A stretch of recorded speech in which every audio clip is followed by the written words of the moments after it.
auditions are very strange things, and I remember just being really angry at the idea that I had to go for the audition for Pirates of the Caribbean, because I was never going to get a Hollywood film. It was so absurd.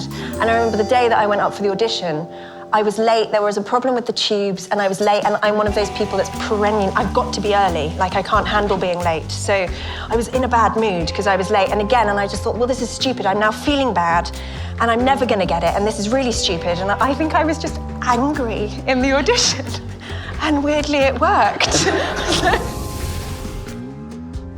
With Pride and Prejudice, it was the first time that they cast, you know, the book is based around characters who are 19. Or more about that, you know, late teens, early 20s, and it was the first time on film that it had been shown as being as young as it was, which actually, when you go back and you read the book, it makes sense of a lot of how they behave, is of course because they're so young and it's the first time, you know, so I think that's sort of why it made a lot of sense. Next, Atonement, 2007, a couple of years later. When I originally talked to Joe about it, he said, you know, I don't want to do it naturalistic. I want to do it in this kind of very 40s clipped English style, you know. He's always had a problem with naturalism, or he's always felt its confines. So, you know, I think that was the first time that he was really going, I want to do something that isn't trying to be naturalistic. So we were all given homework of 1940s English films, so Celia Johnson, obviously, Brief Encounter, you know, all of that. You know, just that idea of culturally, we're very interesting in what we don't say, you know, and how we deal with, oh dear, that's terrible, isn't it? Somebody's died, that's terrible. Oh, well, you know, that kind of quality.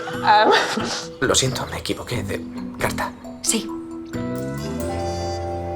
No era para que la leyeras. No. The film is very sexy. It's very sexy. I think that's why it sort of works, because it's repression. You allow everything to kind of bubble underneath the surface, and with that particular character, she was sort of atrophied.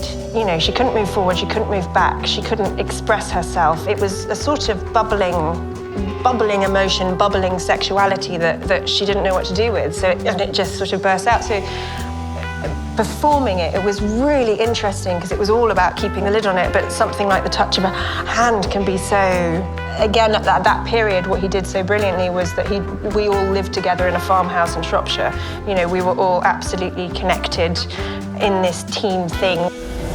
Ladies and gentlemen, an extraordinary life in pictures. Please thank Keira Knightley.